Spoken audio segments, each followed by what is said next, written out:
गांव में एक मोटा साहूकार रहता था। वो बहुत आलसी और बेईमान था। दिन भर अपनी दुकान पर बैठा नौकरों पर हुक्म चलाता और ग्राहकों को सामान को कम तौल के देता। बाबूजी 2 किलो आटा दे दीजिए। अरे दीनू, जरा इस हरिया के लिए आटा तो तौल दे। जी सरकार। अरे अरे, ये क्या कर रहा है? पूरी दुकान इसे दे देगा क्या? अरे पर सेठ जी, मैंने तो 2 ही किलो। मुझसे जुबान लड़ाता है। कल से काम पर मत आना। नहीं नहीं, माफ कर दीजिए सेठ जी, गलती से ज्यादा तौल दिया। दीनू थैले में से 200 ग्राम आटा कम कर देता है। सेठ जी, ये आटा तो कम है। कम है तो जा कहीं और से ले ले। कैसे कैसे फटीचर आ जाते हैं मुझे नाप तोल समझाने।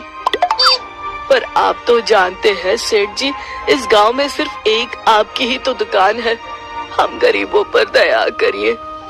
बड़ी मेहनत के पैसे लेकर आए हैं। अरे तो मेरा आटा क्या मुफ्त का है?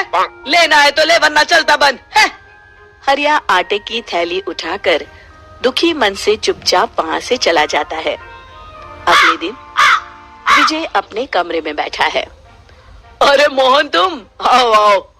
भाग्यवान, सुनती हो? मेरा बचपन का सखा आया है। जरा जल्दी से बढ़िया भोजन का प्रबंध करो। कैसा है विजय? तू तो बहुत बड़ा आदमी बन गया है। ये बंगला, गाड़ियाँ। अरे बस सब दिमाग का खेल है। तेरी सुनारी की दुकान कैसी चल रही है? बस मित्र, सुख से रोटी की व्यवस्था हो जाती है। अरे थोड़ी बुद्धि लगा तो रोटी के साथ साथ नोटों की भी व्यवस्था हो जाएगी। क्या मतलब? मतलब ये कि पूरे गांव में सिर्फ एक तेरी ही सोने चांदी की दुकान है। अगर तू थोड़े नुकसान में भी लोगों को सामान देगा तो उन्हें तो लेना ही पड़ेगा ना, वरना बार बार खरीदारी करने शहर जाना पड़ेगा। तो तू ज्यादा कीमत में कम सामान दिया कर। अरे भाई, ये तो बेईमानी हुई। अरे तो तू ईमानदारी से कौन सा कलेक्टर बन गया है? ये देख, जरा सी बेईमानी ने मेरे घर का नक्शा ही बदल दिया। नहीं नहीं मित्र, ऐसे पैसे तो आ भी जाएंगे तो साथ में बददुआ लेकर आएंगे। किसी की मेहनत की कमाई को मैं ऐसे बेईमानी से नहीं हड़प सकता। तो अपने ईमान की चटनी बना और जिंदगी भर उससे रूखी रोटी खा। ऐसी बात नहीं है मित्र, मेरी मानो तो तुम भी ये सब काम छोड़ दो, वरना एक दिन पछताना पड़ेगा। तभी विजय की पत्नी खाना लेकर आती है। रहने दीजिए भाभी, इस पाप के 56 भोग के आगे मेरी मेहनत की रूखी रोटी ही बली है। मैं चलता हूँ। कुछ दिन बाद विजय के घर इनकम टैक्स की रेड पड़ जाती है। हे भगवान, इन्हें मेरा पता किसने दे दिया?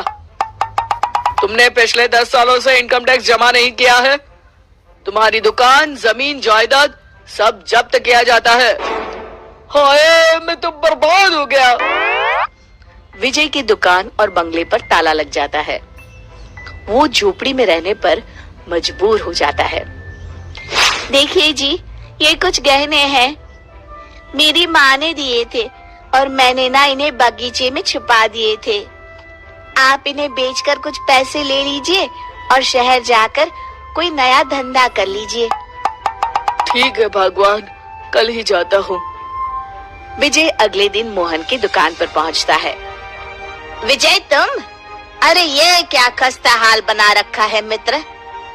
अरे क्या बताऊँ तुमसे, जाने किसकी बुरी नजर लग गई, सब चौपट हो गया। खैर, ये कुछ गहने हैं, 8-9 तोला सोना होगा। मुझे इसके बदले पैसे दे दो, कुछ नया इंतजाम करता हूँ। वो तो ठीक है, पर मैं तुम्हें 5 तोले के ही पैसे दूंगा। क्या? तुम्ही ने तो सिखाया है मित्र। अरे पर अभी मेरे बहुत बुरे दिन है, ले देकर बस यही गहने बचे हैं मेरे पास। ये सब सोचूंगा तो पैसे कब कमाऊंगा, तुम ही समझा रहे थे ना। ठीक है, जितना मुनासिब समझो दे दो। विजय 5 तोले के पैसे लेकर दुखी होता हुआ शहर की ओर चला जाता है। उधर मोहन विजय के घर जाकर उसकी बीवी को बाकी के पैसे देकर पूरी बात बताता है। घर का जरूरी खाने पीने का सामान भी रखवा देता है। भैया, आपका ये उपकार रहेगा। अरे नहीं नहीं भाभी, ये तो मेरा फर्ज है। मैंने जो कुछ भी किया विजय को सही राह दिखाने के लिए। शाम को जब विजय वापस आता है, उसकी पत्नी उसे पूरी बात बताती है। मैं बहुत शर्मिंदा हूँ। ये मेरे कर्मों का ही नतीजा है जो आज हमें ये दिन देखना पड़ रहा है। कोई बात नहीं जी, देर आए दुरुस्त आए, जो हुआ सो हुआ। अब नया काम पूरी लगन और ईमानदारी से करिएगा जी। शिक्षा: बेईमानी से कमाया गया धन कभी सच्चा सुख नहीं दे सकता।